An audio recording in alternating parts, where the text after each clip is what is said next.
Y estamos avanzando ya en la recta final de esta hermosa carta, que ya casi estamos en el cierre del Nuevo Testamento, gracias a Dios, para gloria del Señor. Y estamos predicando todo el consejo de Dios, mis hermanos, verso por verso. Eso espero que el Señor me halle cuando venga, predicando su palabra. Esa es nuestra encomienda, porque Dios la ha inspirado. Porque yo creo firmemente, yo creo que tú también, que contiene la mente de Dios. Si te preguntas qué quiere Dios, ahí está la palabra de Dios. Si te preguntas quién es Dios, ahí está la palabra de Dios. Si te preguntas qué tienes que hacer en tu vida y en comunión con Él, ahí está la palabra de Dios.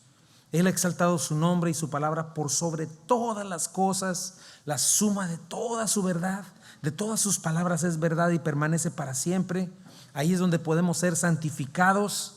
Y recuerda esto, ponlo, grábalo en tu mente y en tu corazón. Solo hay dos opciones: o es la palabra falible y cambiable del hombre, o es la palabra infalible, incambiable de Dios. La autoridad máxima es Dios y su escritura, no un concilio de ancianos, no un grupo de hombres o un grupo de eruditos bíblicos, no. La autoridad máxima es la palabra incambiable de Dios contenida en estos 66 libros. Por lo tanto, le enseñamos, mis hermanos, verso a verso en todo su contexto. Y si tú la escuchas, si tú la crees, si tú la conoces, la pones por obra, vas a poder experimentar la presencia de Dios verdadera, su libertad, y vas a poder tener sabiduría para tu vida, la vida eterna. Vas a encontrar a Jesucristo y vas a encontrarte con Él. Y por la bondad de nuestro Señor, hemos llegado, mi hermano, a esta primera carta de Juan, escrita por Juan, ¿verdad? El hermano menor de Jacobo, hijos de Zebedeo, ambos, y de Salomé, probablemente el más joven de los apóstoles, parte del círculo más cercano del Señor, a quienes junto con Pedro y Jacobo, su hermano, el Señor se transfiguró. Fue escrito al final del primer siglo, ¿verdad? El Evangelio de Juan se escribió entre el 80 y 90 después de Cristo. Estas tres cartas, primera, segunda y tercera de Juan, entre el 90 y 95, y desterrado por el emperador Domiciano en la isla de Patmos, un Juan desanimado, Dios le reveló el Apocalipsis para animarlo entre el 94 y 96, y murió alrededor del 98, al final del primer siglo. Es el único que murió de muerte natural. Y me llama la atención que escribió, este es el último de los apóstoles, escribió hasta el final de sus días, escribió el último evangelio, las últimas de las enseñanzas a su iglesia, y cerró el canon bíblico con el último libro inspirado de la Biblia llamado Apocalipsis. Muy probablemente escribió desde Éfeso, donde estuvo pastoreando esa iglesia y todas las iglesias de Asia Menor, la actual Turquía. Y bueno, ¿a quién le está escribiendo? Es muy importante, acuérdense, tener el contexto. Cuando estás viniendo a la Biblia, no estás leyendo simples palabras, o no estás leyendo algún código secreto, no, estás leyendo cosas que le sucedieron a personas en su tiempo, y así es como tienes que entenderlo para poder interpretarlo de la manera correcta, ¿no? Y Juan le está escribiendo a una iglesia muy parecida a la nuestra, una iglesia que no habían pasado ni 80 o 60 años y ya no estaba caminando fiel con el Señor. Una iglesia parecida a la nuestra, un pensamiento vacío, ausente de verdad bíblica. ¿Te suena parecido? Aceptaba falsas doctrinas, toleraba el pecado, le daba la bienvenida a cualquiera, criticaba a los que hablaban de la verdad absoluta, legalista, religioso, ¿verdad? Le escribe a una iglesia, pon atención, que no tiene sentido de lo que es la verdad absoluta. Tenemos una verdad absoluta porque proviene de un Dios que no miente y que habla con toda claridad. Le está escribiendo a una iglesia como la de nuestros días, sin convicciones por la verdad. Vivimos en un tiempo donde, para justificar malas obras, desobediencia y crear reinos propios, se ha levantado una falsedad que dice que la Biblia no es clara. Y con una falsa humildad empiezan a decir: no, es que yo no puedo jactarme de entender lo que dice la Biblia, de decirte lo que realmente puedo decirte algo. Eso es falso, mi hermano. Nuestra más alta responsabilidad como creyentes, especialmente como pastores, es conocer la verdad, diligentemente entenderla. Y Dios quiere que la sepamos, Dios quiere que lo conozcas, Dios quiere que seamos santificados en ella. Y Juan escribe a esta iglesia entregada a la tolerancia, ¿verdad? que compromete la verdad en el nombre de una falsa unidad. La unidad solamente se va a dar en la Escritura, y un falso amor, el verdadero amor, se habla a través de la verdad. Verdad sin amor no es verdad, y amor sin verdad no es amor. Lo vamos a estar viendo. Este pensamiento permisivo, liberal, que llegó a un punto que no ofrece seguridad, una verdadera seguridad, no ofrece un verdadero consuelo.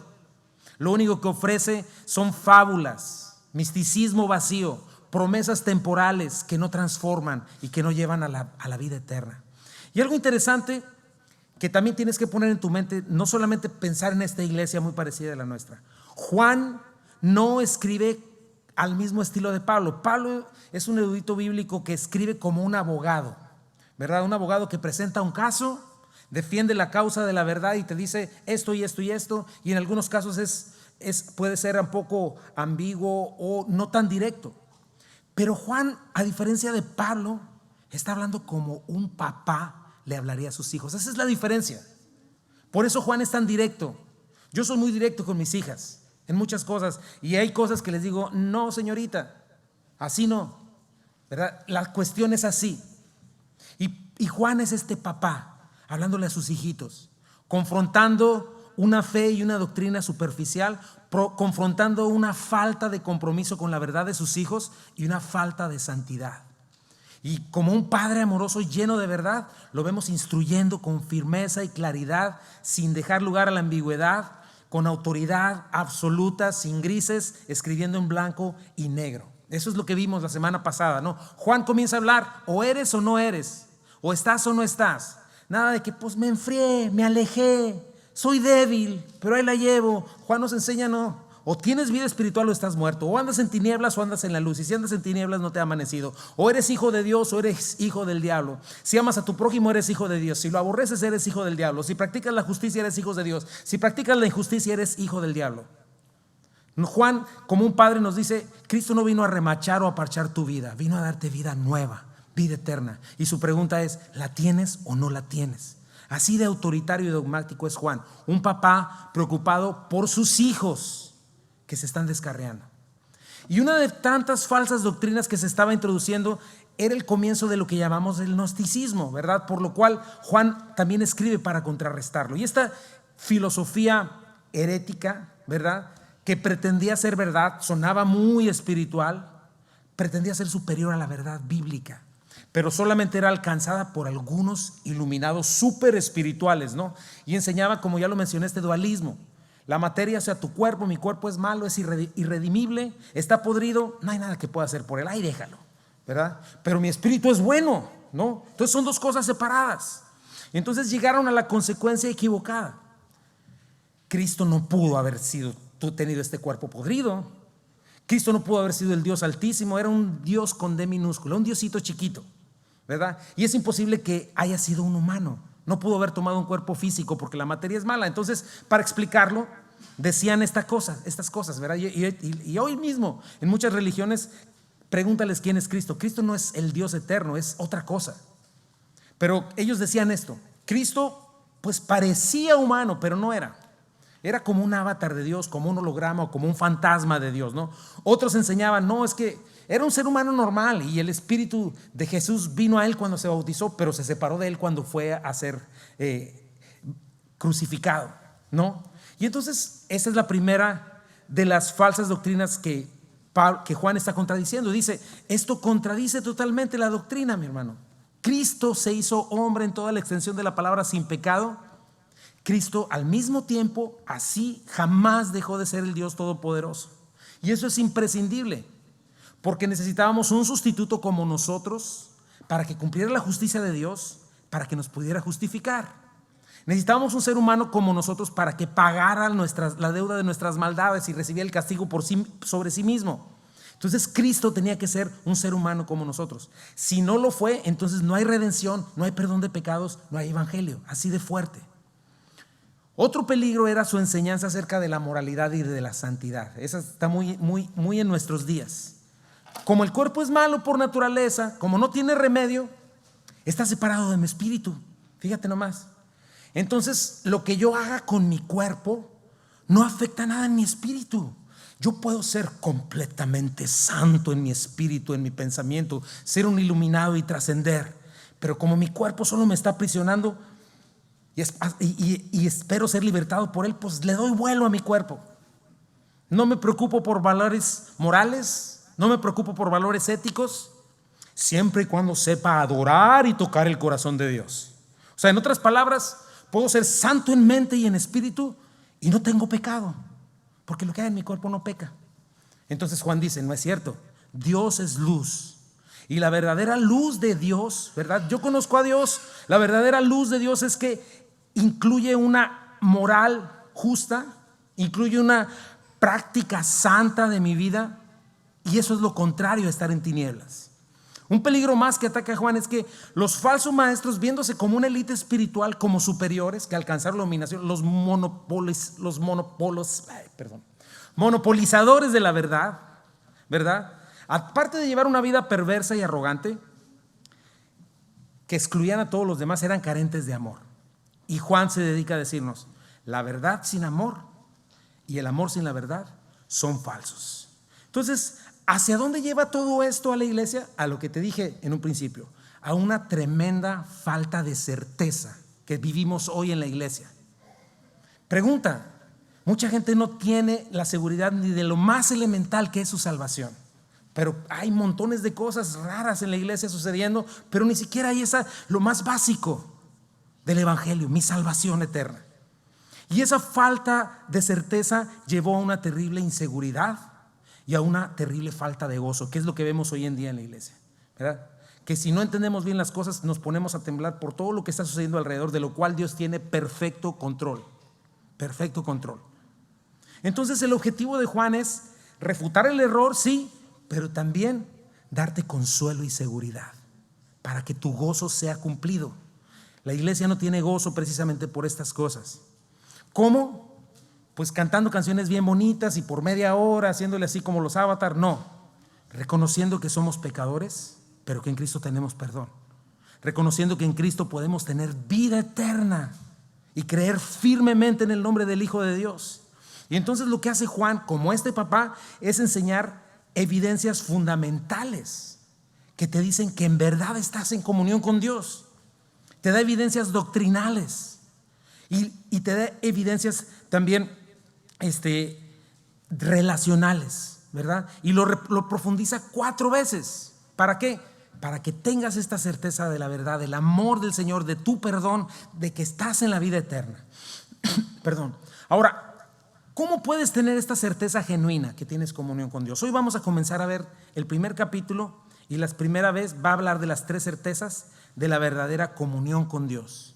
Vamos a ver esto hoy, la primera seguridad de que estamos en comunión con el verdadero, con la verdad y con nuestros hermanos, que lo va a ir desarrollando de maneras distintas. 4 veces va a hablar y va a ir profundizando de lo mismo. Esto es especial en Primera de Juan, por lo mismo, porque está hablando como un papá a sus hijos, repitiéndoles lo mismo una y otra vez de muchas maneras para que lo puedan entender.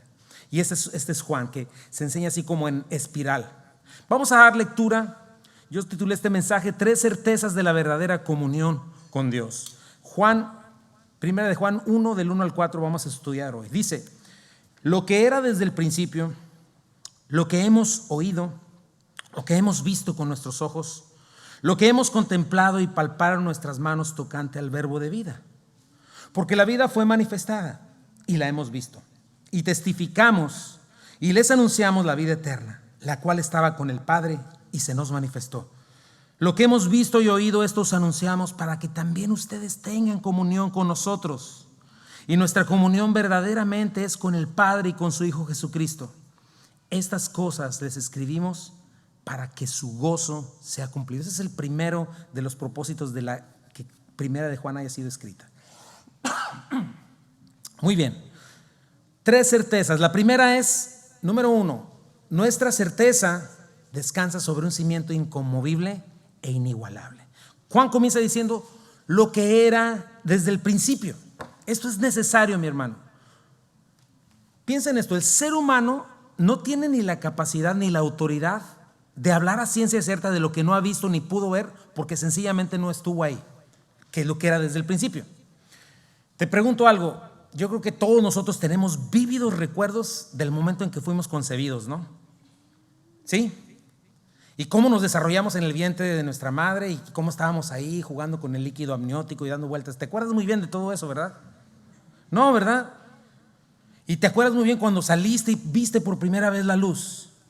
No es así. ¿Qué necesitas? A menos que alguien que sí tuvo la capacidad de atestiguarlo, ¿verdad? Y con ayuda de aparatos sofisticados pudo haber visto cómo concibió, ¿verdad? Ese huevito del principio. Ese es solo un ejemplo. El ser humano se puede imaginar, viendo este presente, intentar explicar su pasado. Y luego su origen, su identidad, su propósito en esta vida. No le es posible saberlo a ciencia cierta, ¿verdad? A menos que alguien con la capacidad de atestiguarlo y que haya estado ahí antes de que todo fuese formado se lo diga. ¿Y quién crees que es ese ser? Dios. Dios ha dejado testimonio verdadero de cómo empezó todo. Génesis 1:1. En el principio creó Dios los cielos y la tierra. Y esto lo menciono porque Juan comienza con esto. Porque según estos gnósticos traían una novedosa religión, una novedosa filosofía. Pero lo que Juan nos está diciendo es que fuera del testimonio de Dios, solo quedamos a merced de la imaginación de un hombre caído, con un entendimiento oscurecido. No solamente eso, sino con un corazón hostil contra su creador. Un ser humano que creyó la mentira de que puede ser Dios, que ama sus propios caminos, su pecado, y aborrece a Dios porque no quiere tener nada que ver con él. Se niega a rendirle cuentas a toda costa. No está dispuesto a soltar su egolatría, su pecado. No existen los ateos. Esa es la razón, la mayor razón del ateísmo, del agnosticismo y de todas estas filosofías. Porque el ser humano quiere pecar libremente sin tener las consecuencias temporales y eternas de romper la justicia de Dios. Piensa que diciendo, pues no existe Dios, ya con eso ya se libró. Y entonces, queriendo hacer esto, de su corazón perverso surge toda falsa doctrina, toda religión humana y filosofía falsa. Y sabes que son arbitrarias. ¿Qué significa esto? Que no tienen un fundamento real. Por eso Juan comienza lo que era desde el principio.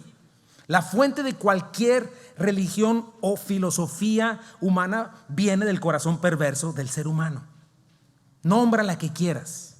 No tienen un fundamento real. No es verdadero que todas las religiones lleven a Dios o que todos los caminos lleven a Roma. La puerta es angosta y el camino es estrecho. Jesús lo dijo con claridad. Juan 14:6. Yo soy el camino y la verdad y la vida. Y nadie viene al Padre sino por mí. Entonces, a diferencia de ellos, cuando tú y yo hablamos de parte de Cristo y de la palabra de Dios, del testimonio desde la autoridad de la revelación divina estamos hablando. Él es el que nos sostiene, el que nos creó. Él tiene la capacidad y la autoridad de decirnos cómo comenzó todo, quiénes somos, cómo nos podemos relacionar con Él, para qué estamos aquí, de qué se trata la vida. ¿Por qué nos explica por qué este problema de la violencia, el dolor, la injusticia, racismo, todo este tipo de cosas? Y nos da la solución. La Biblia nos da la solución.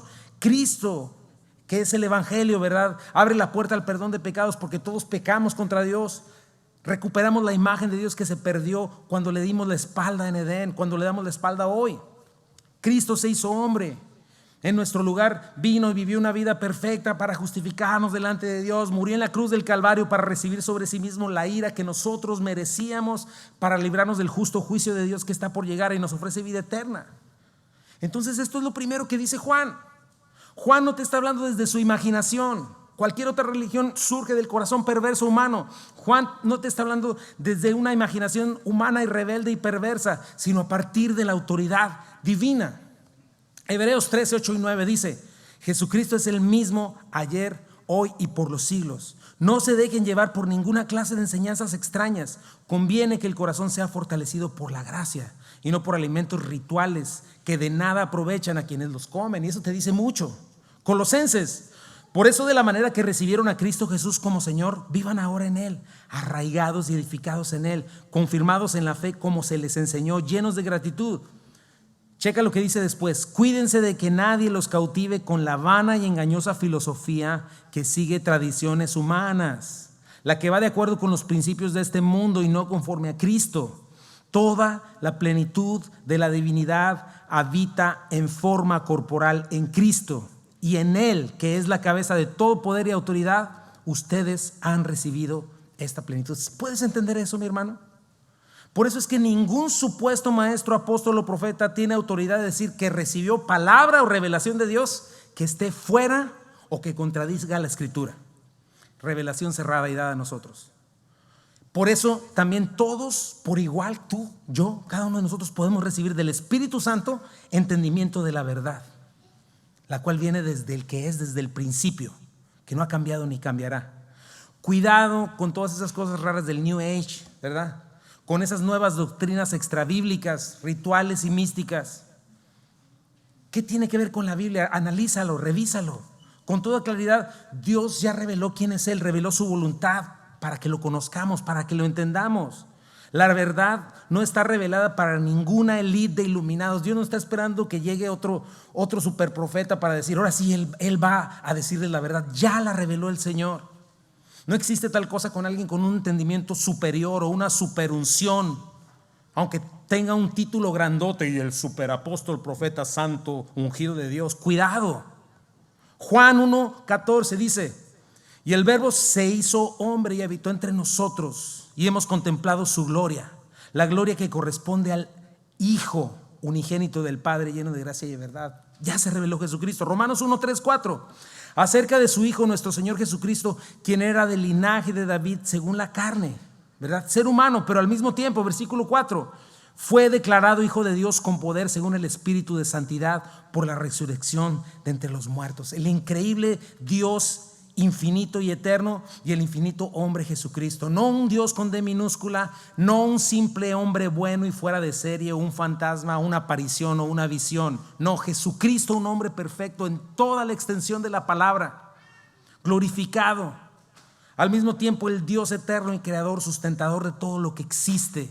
Este es el Cristo que Juan y los apóstoles y todos los que hemos creído en Cristo anunciamos cuando anunciamos el Evangelio. ¿Entiendes eso, mi hermano? Lo que era desde el principio. Luego comienza a hablar algo de sus sentidos. Dice, lo que hemos oído. Ojalá que lo puedas captar, mi hermano. Cristo, el Cristo que Juan está predicando, el Cristo que está escrito en la Biblia y que hablamos los cristianos, no viene de la imaginación. Para Juan, Cristo no fue un holograma espiritual, no fue un avatar de Dios. Para Juan no fue una visión o una iluminación que recibió en la cueva o en la cima de una montaña. Estaba así, de repente se le abrió el cielo y alguien se le apareció con la mano extendida. No, lo que está diciendo Juan es que Cristo fue un ser humano en toda la extensión de la palabra. Sudó, tuvo hambre, se cansó, se quedó dormido en la barca. Tú lo viste, vivió toda nuestra debilidad humana, pero sin pecado. Dice Juan, lo que hemos oído. ¿Sabes qué? Que Juan escuchó la voz de la boca de Jesús. Las cuerdas vocales de Jesús vibraron con el mismo aire que tú y yo respiramos y hablamos. Juan escuchó de su boca sus sermones, escuchó enseñanzas privadas, escuchó sus consejos, palabras que seguían ardiendo en el corazón de Juan. Juan oyó el ruido de sus pasos, mi hermano. Juan oyó cuando lloró por Jerusalén, Jerusalén, Jerusalén, que matas a tus profetas por su dureza de corazón. Juan oyó cuando lloró, cuando vio las consecuencias del pecado en la muerte de Lázaro delante de su tumba. Juan y los apóstoles y los discípulos oyeron cuando gritó y le dijo al mar embravecido, calla, enmudece. Él escuchó gritar, Lázaro, sal fuera. Él escuchó con una voz llena de gracia y misericordia decirle a la mujer adúltera, ¿dónde están los que te condenaban? Yo tampoco te condeno, vete y no peques más. Lo oyeron argumentando las mentiras y acusaciones de los malvados gobernantes de su tiempo. Lo oyeron decir muchas veces y en muchas ocasiones, yo soy el nombre de Dios, Yahvé. Y lo quisieron apedrear muchas veces y al final lo crucificaron. Juan y los suyos escucharon los gritos de Jesucristo al ser torturado, al ser latillado. Habla en plural porque una multitud junto con él lo escucharon. No más dice lo que hemos oído, dice lo que hemos visto con nuestros ojos. Juan vio con sus ojos físicos, ¿verdad? No es que fue allá en la antigüedad, cuenta la leyenda muy vívida y bien platicada, no. Jesucristo partió la historia en dos, mi hermano, y dejó su testimonio de amor y poder. No fue una visión espiritual, no fue un sueño, no fue una impresión en la mente de Juan, no fue una imagen mística o un fantasma. Lo vieron físicamente, caminaron con él durante 3 años bajo el sol de Israel, a la sombra. Se durmieron a su lado, comieron juntos, lo vieron tirar las mesas de los cambistas, lo vieron curar a los enfermos, limpiar a los leprosos, lo vieron caminar sobre el agua, lo escucharon partiendo el pan, lo vieron y lo escucharon, vieron con sus propios ojos cómo con unos pedacitos de pan y pescados se multiplicaron y alimentaron a más de 5,000 hombres, sin contar niños y mujeres. Lo vieron padeciendo con la mano de los romanos. Vieron cuando los clavos traspasaron sus manos. Lo escucharon gritar entregando su espíritu diciendo consumado es. Vieron cómo por varias horas se oscureció el mundo entero. Lo vieron resucitado y glorificado durante más de un mes con sus ojos físicos. Lo vieron ascender a los cielos. Y no se conforma con que lo oyeron y lo vieron, porque estos gnósticos decían, no, pues quién sabe, mucha gente. Hoy les dices, hay quienes se atreven a decir, quién sabe si Jesús existió. Dice, lo que hemos contemplado. Checa si tú estás viviendo como si este Jesús estuviera vivo para ti, de verdad. Checa cuál es tu fe. Porque dice Juan, lo que hemos contemplado. O sea, Juan no se conforma con decir, no, pues sí, no, si yo vivía allá a la vuelta y cada en la mañana lo veía salir de su casa, no vieras, tenía un temple y una personalidad, ahí lo veíamos pasar todas las mañanas. No, Juan no está diciendo eso, dice, lo oí, lo vi, lo vimos, lo escuchamos. Y no en que lo encontramos casualmente. No fue un simple vistazo, una mirada rápida. No, contemplar, ¿sabes qué implica? Detenerse, meditar, escudriñar atentamente y por varios años y quedarse con la boca abierta así. Incontables ocasiones vieron a Jesucristo e inconfundiblemente y sin lugar a duda llegaron a la conclusión: este es el infinito Dios hombre. Este es el Señor y Dios, el Mesías y el Salvador. No dijeron como muchos de nosotros cuando nos pasa algo extraordinario, que de repente vemos algo y ¿qué pasó aquí? No lo esperaba, ¿cómo lo explico? No. Ellos tuvieron tiempo suficiente para analizar el poder sobrenatural de Jesucristo. Lo vieron sacar demonios, lo vieron su poder sobre enfermedad, sobre la naturaleza, sobre la muerte. Lo vieron perdonar pecados, lo vieron otorgar vida eterna, transformar la vida de las personas. Constantemente fueron testigos íntimos de la realidad de Jesucristo, de su ministerio. Vieron evidencias innegables de que Jesucristo era Dios en carne humana. Y en esa autoridad hablaron y escribieron todos los apóstoles y él. Y esa es la autoridad que tenemos en nuestra escritura. ¿Cuántos tienen una Biblia en sus manos? Tienes el testimonio de un Dios verdadero. Y dice, palparon nuestras manos tocante al verbo de vida. ¿Qué significa eso, mi hermano? Que también lo abrazaron, lo tocaron con sus manos.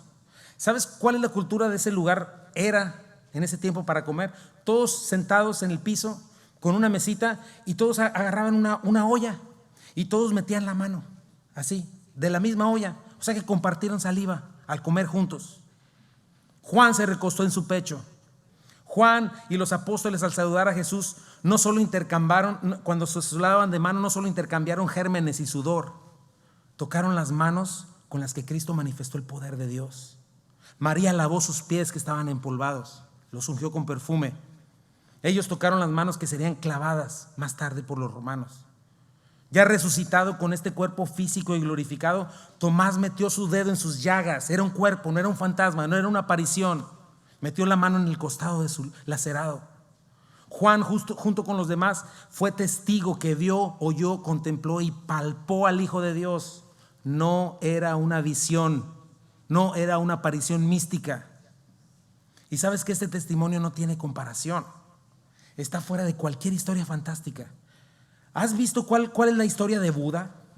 La historia de Joseph Smith, la historia de Mahoma, la historia de cualquier otro pseudoprofeta. ¿Sabes qué? Todos ellos te dicen que tuvieron una experiencia mística, que después de años de meditar y esto, el otro, y en una visión o en un monte, en una cueva en el desierto, de repente vieron una visión y les dictó todo lo que tenían que decir. Así no fue con Cristo Jesús.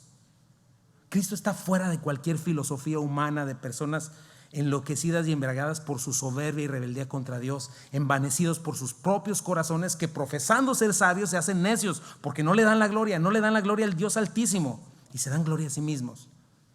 Jesucristo entiende esto, mi hermano.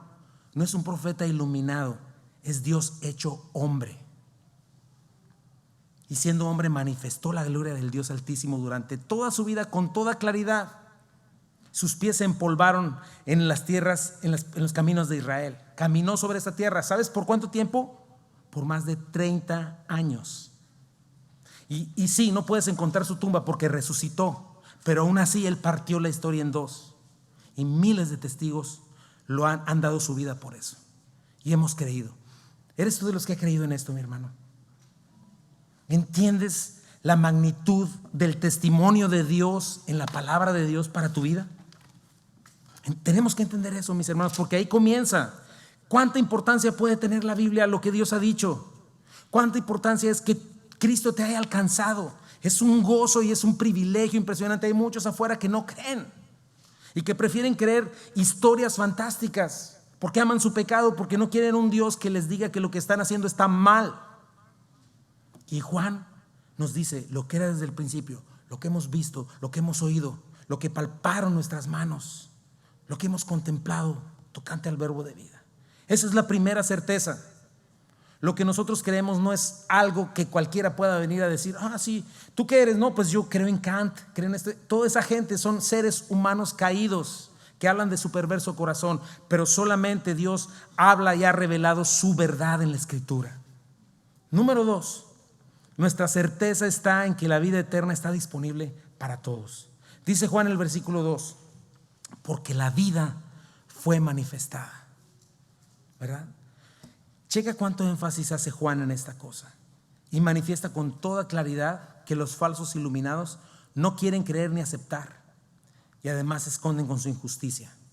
Verdaderamente, sin lugar a duda, la verdadera vida, la única vida, se ha dado a conocer y está disponible hoy en Cristo Jesús. La vida fue manifestada. La Biblia, es lo que la Biblia declara con toda claridad, mi hermano. Nacemos muertos en nuestros delitos y pecados, separados de la gloria de Dios.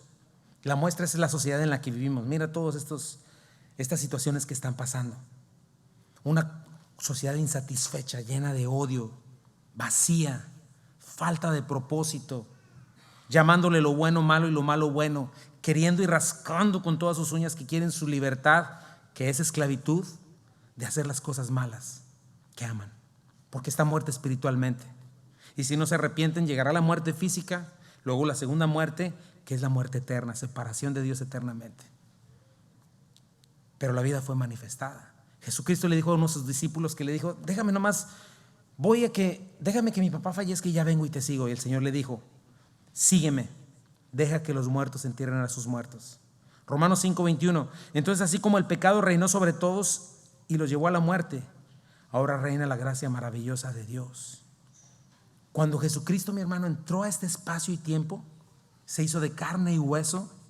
Dice Juan que la vida verdadera, la vida eterna, se hizo visible, se hizo evidente, se mostró en toda la extensión de la palabra. Mira, Juan 17, 1-3.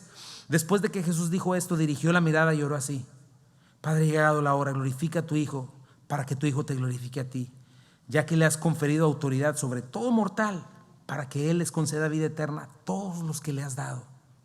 Y esta es la vida eterna, que te conozcan a ti, al único Dios verdadero, y a Jesucristo, a quien tú has enviado. Juan 5:25. De cierto les digo, viene la hora y ahora es cuando los muertos oirán la voz del Hijo de Dios, y los que la oyeren vivirán. ¿Cuántos han oído la voz de Cristo, mis hermanos, por acá? Porque como el Padre tiene vida en sí mismo, así también ha dado al Hijo el tener vida en sí mismo. Y dice: la vida fue manifestada, versículo 2b, y la hemos visto y testificamos. Una vez más, Juan: con toda claridad hemos discernido la vida eterna.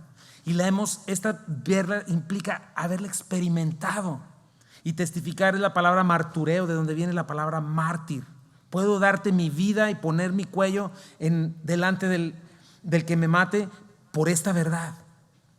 Versículo 2 dice: y les anunciamos la vida eterna, la cual estaba en el Padre y se nos manifestó. Precioso, mi hermano.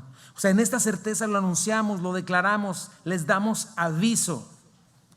Y eso es lo que tú tienes que saber y tienes que tener en tu mente, que no puedes poner a tus espaldas. El autor de la vida que está en el seno del Padre le ha dado a conocer. Cristo trajo la vida eterna, entró en nuestra realidad y puede ser parte de tu realidad si le crees. Él puede ser también entrar a tu vida y tú le puedes recibir hoy, recibir la vida eterna. Y es algo muy importante, porque estos falsos maestros enseñaban que este conocimiento era para unos cuantos nada más, y que lo que tú necesitabas era su meditación, su mediación. Pero Juan todo lo contrario dice: el evangelio de Jesucristo no es un concepto que se pueda monopolizar. Cristo no es algo místico o ritual, no es una especulación filosófica, no es una sugerencia, no es un pensamiento religioso para superarme en la vida. Es una persona que trae la vida eterna para ti y para mí. Cristo se manifestó a Juan, a los discípulos, se ha manifestado a mí y a todos los que hemos creído. Y tenemos un mandato y una comisión, mi hermano. No guardarlo, no decir yo soy el ungido, yo soy el elegido. No, el elegido es Cristo. Y nosotros estamos llamados a ir por todo el mundo y predicar el evangelio de Dios a toda criatura. La invitación está abierta, ese es el deseo de Dios.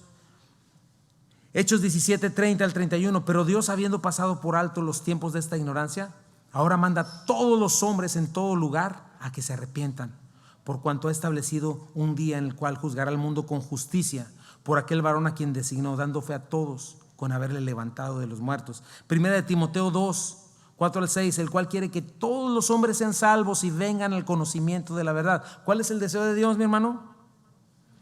Que todos sean salvos y vengan al conocimiento de la verdad, porque hay un solo Dios y un solo mediador entre Dios y los hombres, Jesucristo hombre, el cual se dio a sí mismo en rescate por todos, de lo cual se dio testimonio a su debido tiempo. Y el siguiente punto es otra certeza. Nuestra certeza produce verdadera comunión que nos llevará a un gozo invencible.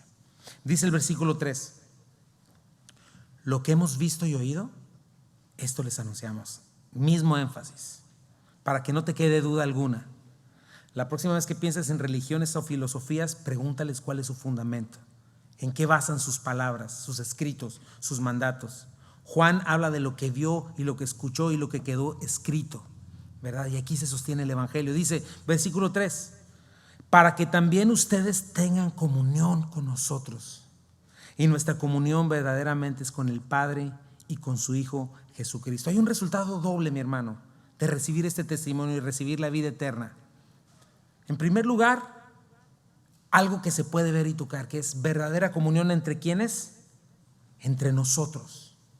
Porque no podemos decir que amamos a un Dios que no vemos si no amamos a nuestro prójimo que sí vemos. No podemos ser parte de la familia de Dios si no tenemos comunión con esta verdad. Y la comunión verdadera, mi hermano, ¿sabes dónde se da? En este triángulo. Cuando tú y yo, a través de este evangelio y esta palabra, tenemos comunión con Cristo, como ese juego de las pelotitas que se juntan, ¿verdad? Entonces podemos tener comunión entre nosotros. La verdadera comunión no se puede dar fuera de Cristo, mi hermano. Piensa en esto. Hay relaciones familiares de sangre muy fuertes, ¿verdad? Que son tus papás, tus hermanos en la carne, ¿verdad? También existen amistades carnales. ¿Qué significa esto? Amistades movidas solo por la química, intereses en común, lealtades humanas, ¿verdad? Que tarde o temprano resultan en tropiezo. Lo he visto una y otra vez, mi hermano. ¿Sabes? Gente que se jura amor eterno y que se la pasan súper padre y terminan distanciados o como los peores enemigos. Sencillamente, ¿por qué? Porque Cristo y el evangelio ni los propósitos de Cristo jamás estuvieron en medio de esa amistad. Pero de eso no es de lo que está hablando, de una camaradería. No, está hablando de una comunión que surge del Espíritu Santo entre dos personas regeneradas.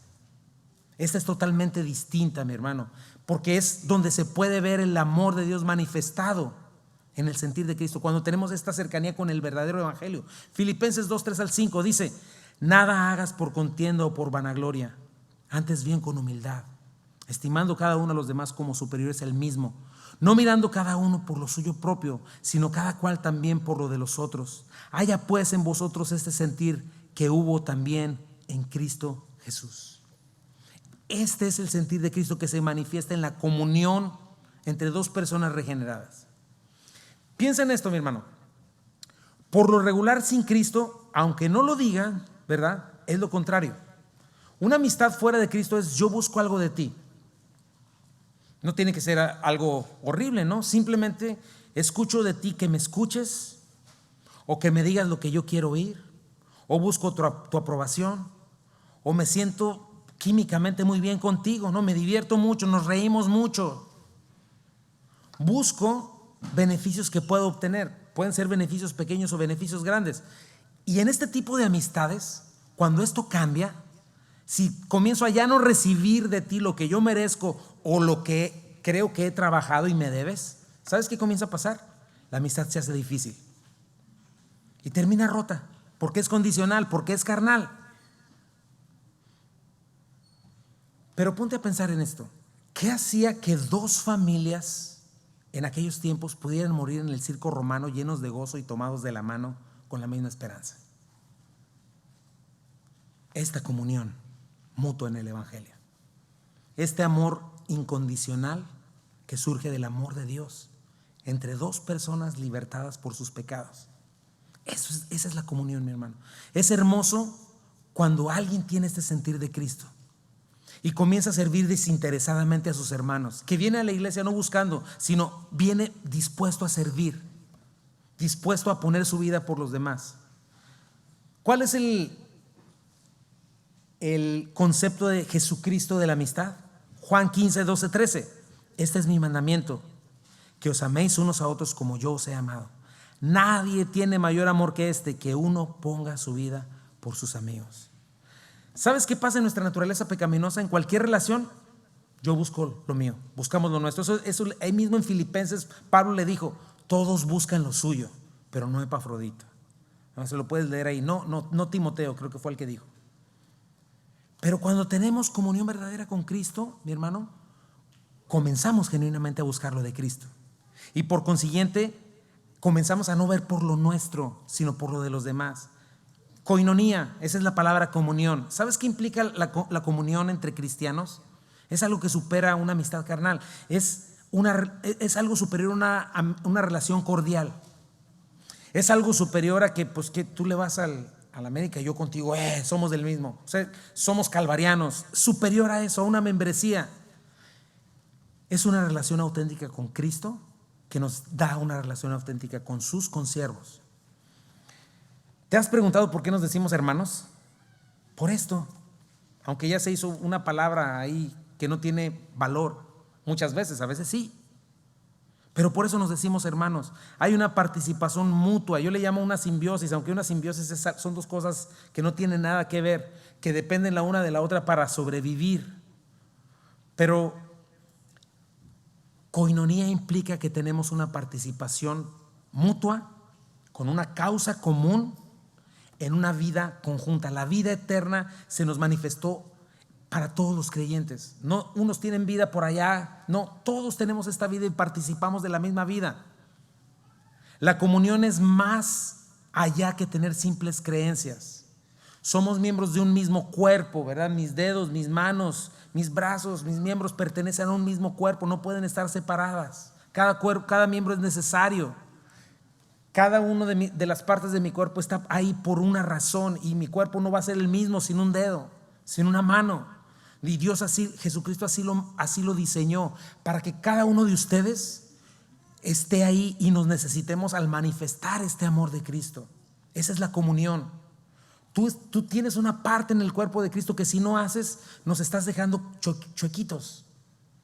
Me explico, hay algo de ti que Dios te ha dado a ti para que lo compartas en amor para con nosotros, y ese amor no se va a dar si no tienes esta comunión con el Señor.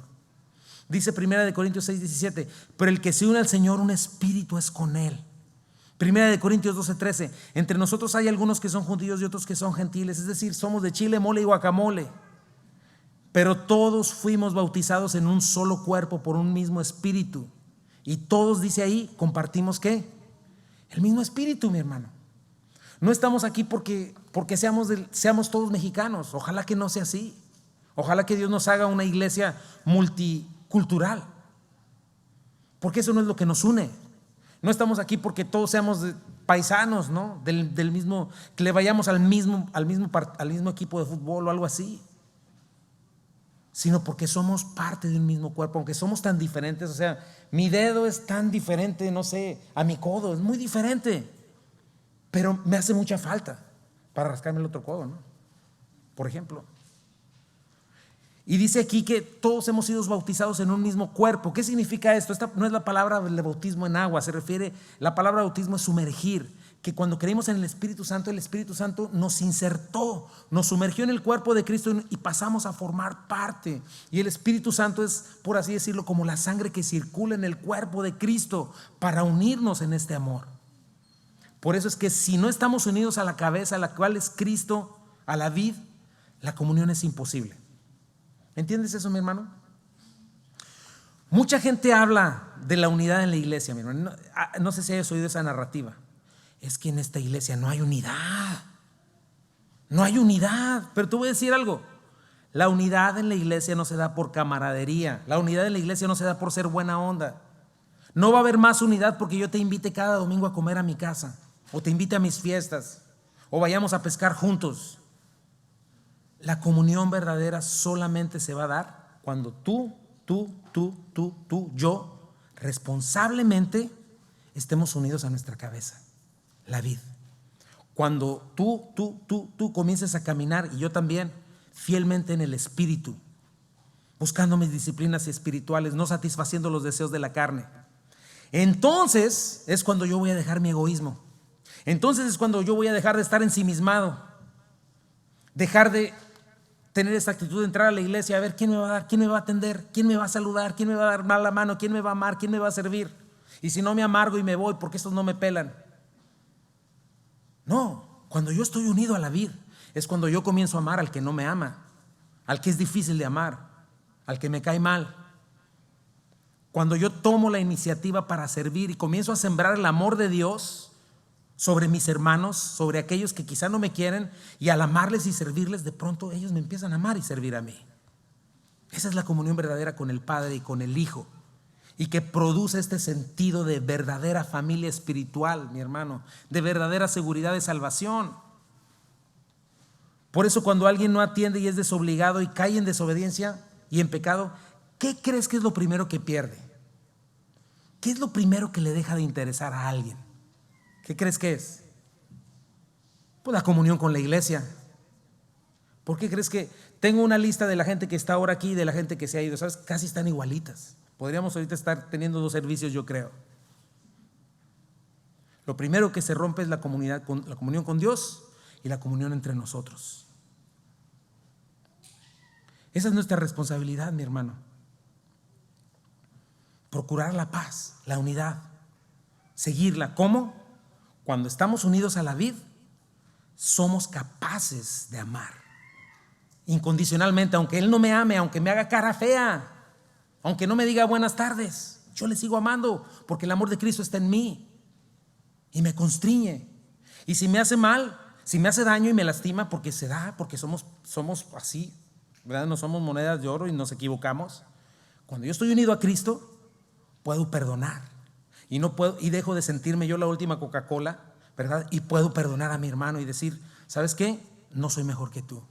Puedo servirle, puedo manifestar el amor de Cristo, el sentir de Cristo. Pero recuerdan quién comienza la responsabilidad. Pues en el pastor. ¿Así lo crees, mi hermano? ¿En quién comienza la responsabilidad? En mí, no en los demás.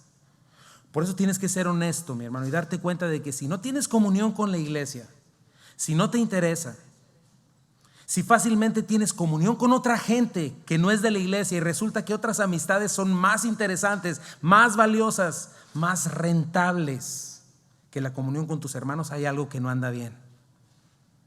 Por eso el Señor nos invita, 1 Corintios 1:9, fiel es Dios por el cual fuisteis llamados a la comunión con su Hijo Jesucristo nuestro Señor. Abandonar nuestra visión del yo, del todo se trata de mí.com. Gálatas 2:20. Con Cristo estoy juntamente crucificado y ya no vivo yo más. Vive Cristo en mí. Lo que ahora vivo en la carne lo vivo en la fe del Hijo de Dios, el cual me amó y se entregó a sí mismo por mí. Pablo, 2 Corintios 13:14. La gracia del Señor Jesucristo, el amor de Dios, la comunión del Espíritu sean con todos ustedes. Jesucristo mismo oró por nuestra comunión, mi hermano. Juan 17. Y mira lo importante. No ruego solamente por estos, o sea, los apóstoles de ese tiempo, sino también por los que han de creer en mí, por la palabra de ellos. Aquí estamos tú y yo, para que sean uno, como tú, oh Padre, en mí, yo en ti, que también ellos sean uno en nosotros, para que el mundo crea que tú me enviaste. La gloria que me diste y les he dado para que sean uno, así como nosotros somos uno, yo en ellos y tú en mí, para que sean perfectos en unidad, para que el mundo conozca que tú me enviaste y que los has amado a ellos, como también a mí me has amado. Por eso, mi hermano, me da gusto verlos a todos ustedes acá. Si en este tiempo de pandemia, ¿verdad? Si viendo en tu interior honestamente y no con el afán de manipularte, si estás oyendo en línea, ¿verdad? A que vengas, no, Dios tendrás tus razones. Pero te voy a decir algo, si tú no extrañas o no extrañaste la comunión con la iglesia, si te parece más cómodo y conveniente ni siquiera venir a la iglesia, ¿verdad? Y no tienes la necesidad, cuidado, hay un semáforo amarillo, mi hermano. Pon atención. ¿Tendrás verdaderamente vida espiritual? ¿Tendrás vida eterna en ti? Porque si no hay comunión con tus hermanos, no puedes decir que tienes comunión con Dios. Eso es lo que dice Juan. El resultado de recibir y creer esta vida eterna y este testimonio que es desde el principio, mi hermano, va a ser comunión genuina con tus hermanos, que comprueba tu comunión genuina con el Padre y con el Hijo.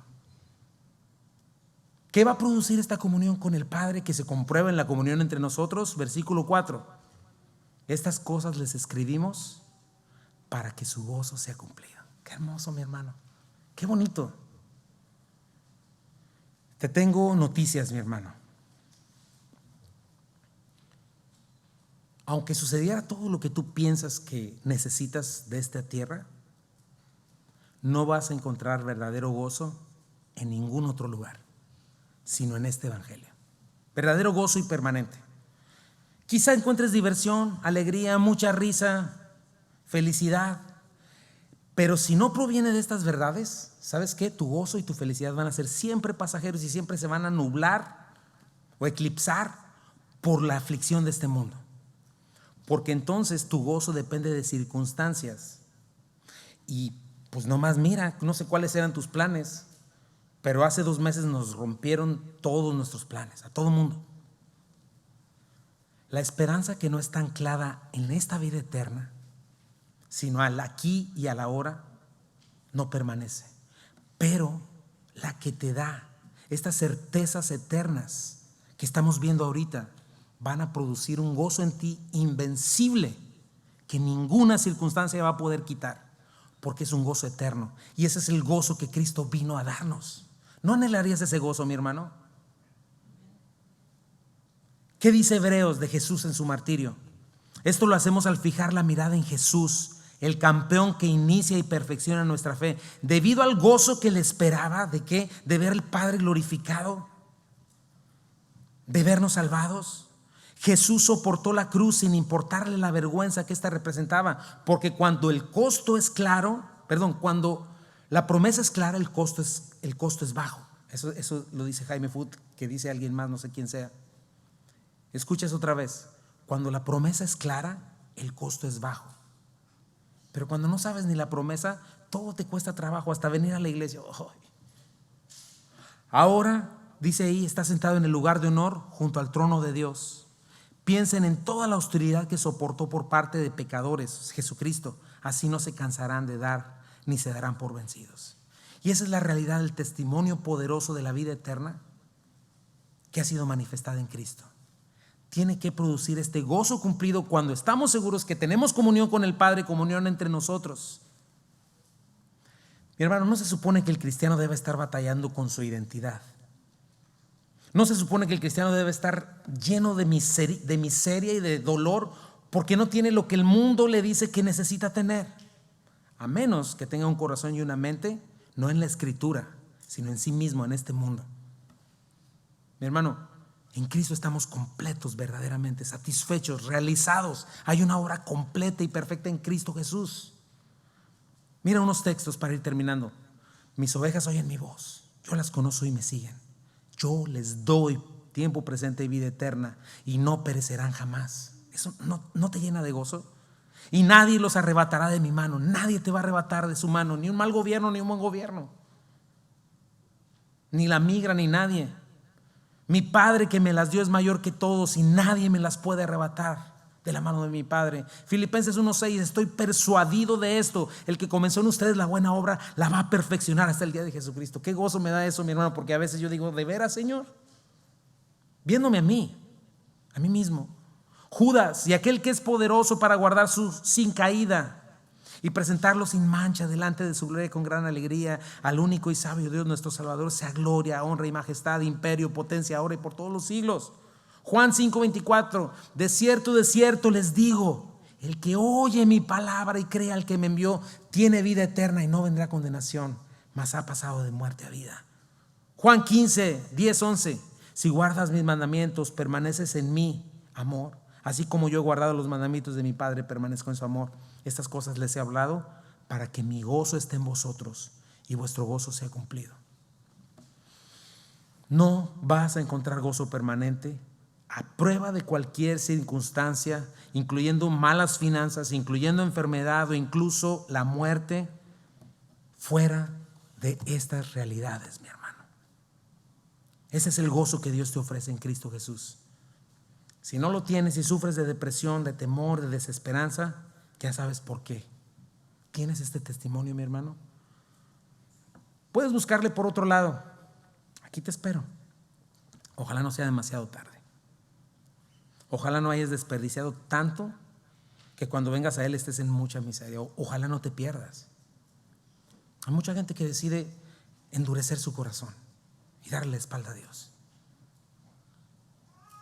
Pero este es el gozo que Juan quiere que experimente cada uno de sus lectores, mi hermano, y experimentar la maravillosa realidad de un Jesucristo vivo y resucitado, la salvación eterna del Evangelio. Y esa es la primera pregunta, mi hermano. ¿Estás en Cristo? ¿Le has experimentado? ¿Le has visto? ¿Le has tocado? ¿Le has contemplado con los ojos de la fe? ¿Le has palpado? A lo mejor tienes una religión nada más. ¿Tendrás nomás una religión? A lo mejor tienes una relación con Dios basada en tus emociones, en un ritual, en misticismo. Hoy sería una buena oportunidad porque Jesucristo está entre nosotros. ¿Lo crees, mi hermano? Si no lo has hecho antes, hoy vamos a compartir la comunión, recordar la cena del Señor y la obra de amor que hace posible la vida eterna, mi hermano. Cristo derramando su sangre, siendo ejecutado en tu lugar y en mi lugar, recibiendo sobre sí mismo la ira de Dios, para que tú y yo y todo aquel que Él llamare crea en el Evangelio, reciba perdón de pecados, vida eterna, sea libre del juicio de Dios, tenga esta esperanza eterna, sea libre del juicio venidero que está por venir sobre los impíos y recibas este gozo maravilloso. ¿Por qué no nos ponemos de pie y vamos a adorar a nuestro Rey y vamos a tomar los elementos de la cena del Señor? Por favor.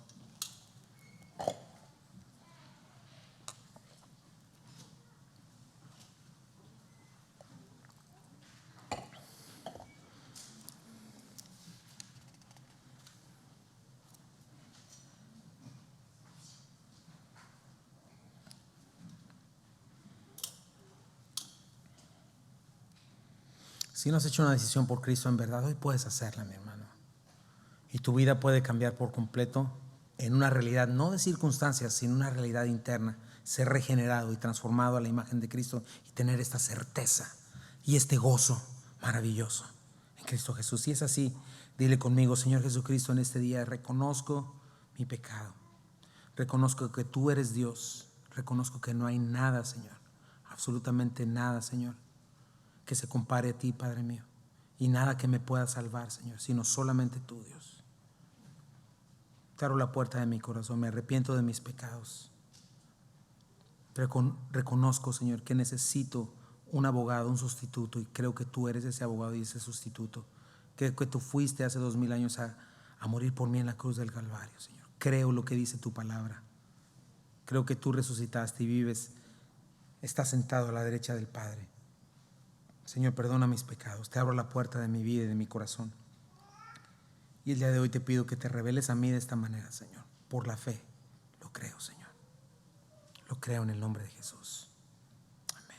Ahorita que tenga mi pedacito de pan también, le vamos a dar gracias a Dios por lo que representa. Y te lo voy leyendo. Dice, en un momento en el que los corintios estaban bien desordenados, Juan necesita poner en orden una vez más esta verdad. Y dice, porque yo recibí del Señor lo que también les he enseñado, que el Señor Jesús, la noche que fue entregado, tomó pan y habiendo dado gracias, lo partió.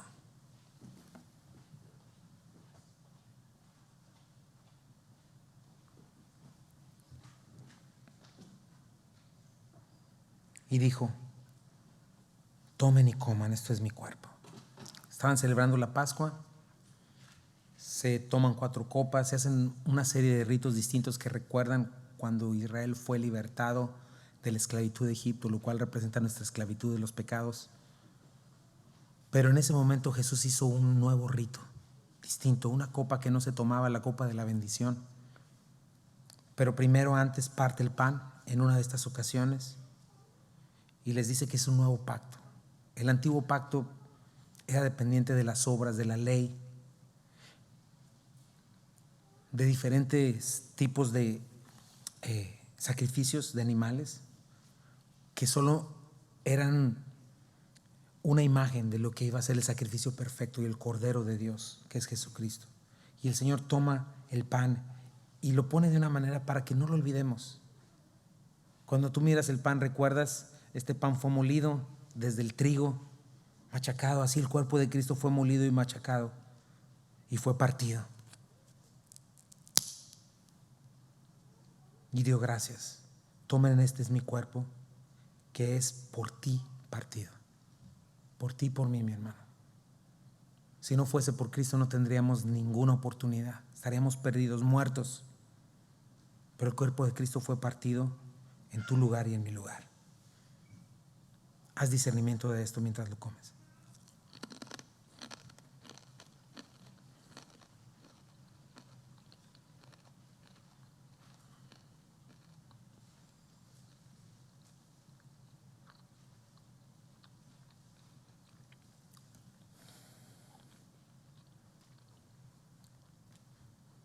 Asimismo tomó también la copa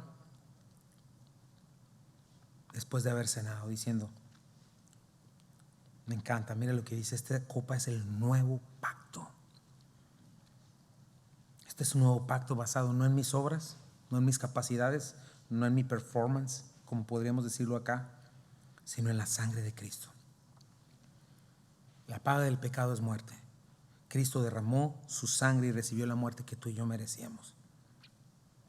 Y Hebreos nos dice cosas maravillosas, como en su cuerpo hizo un puente, una vez más, un camino donde nos abre paso para entrar con toda confianza a la presencia de Dios. Somos perdonados, somos hechos hijos de Dios, somos adoptados por Él, por su preciosa sangre derramada. Y no como un ungüento así de que échale la sangre en las llantas para que no se ponche, no, cosas por el estilo, nada que ver. Sino la sangre preciosa que cubre tus maldades y las mías. No que las cubre, que las lava, que las limpia. Por la cual hoy podemos ser llamados hijos de Dios y tenemos esta esperanza que era desde el principio. Puedes tomar la copa.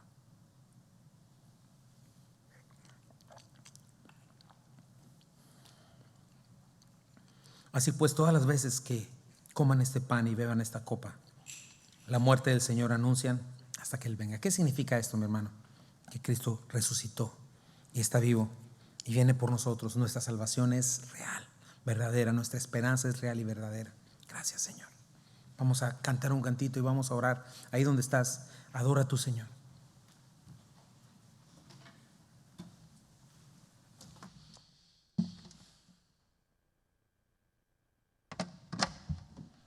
Señor Jesucristo, gracias por morir por nosotros, Señor. No viniste a dejarnos una religión, Señor.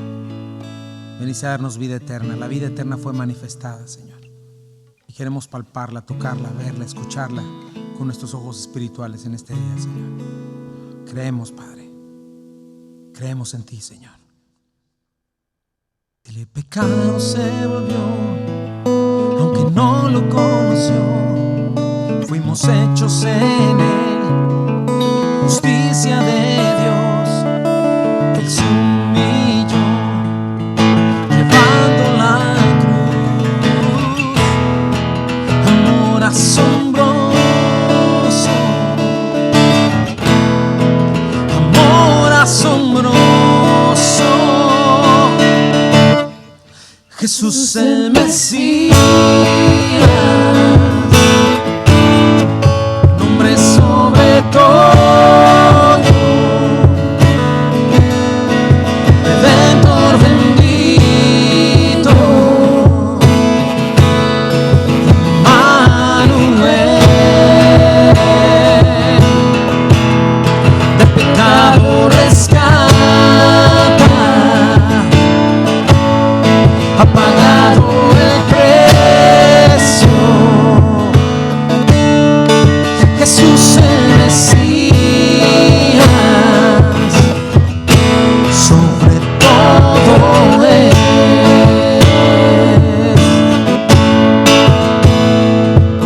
Su cuerpo el pan, su sangre el vino, quebrantado fue.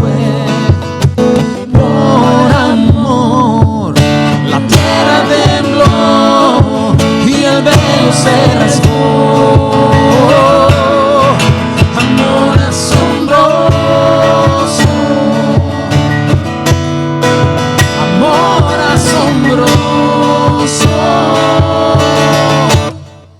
Jesús el Mesías, nombre sobre todo, Redentor bendito, Emmanuel, el pecado rescata,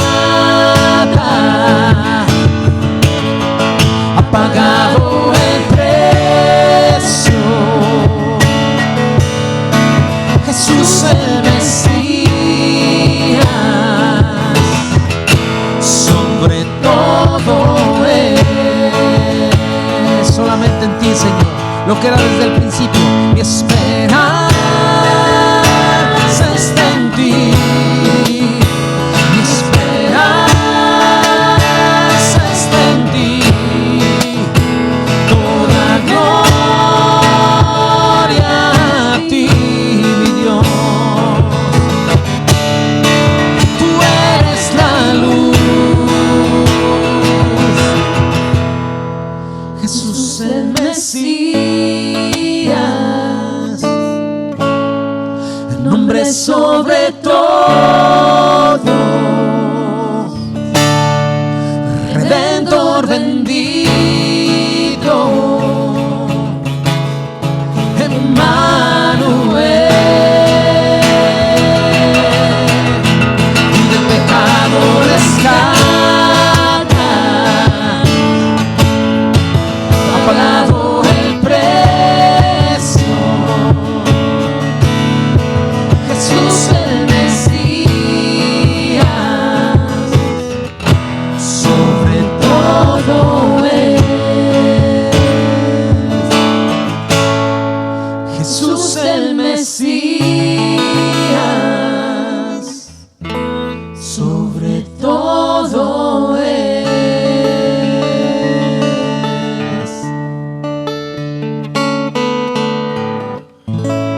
Señor, sobre todo eres tú. A ti sea la gloria, la honra por toda la eternidad, Señor. Bendícenos, Padre. Déjanos guardar estas palabras en nuestros corazones, Padre. Quédate con nosotros, Señor, todo el resto de esta semana. Manifiesta tu gloria y tu rostro sobre nosotros, Señor. Te entregamos cada una de nuestras necesidades. Confiamos en ti, Señor. Te pedimos que pongas tu mano en medio de todas estas cosas. Manifiestes tu bondad una vez más, Señor, mientras vienes por nosotros para llevarnos a la gloria y a nuestro verdadero hogar.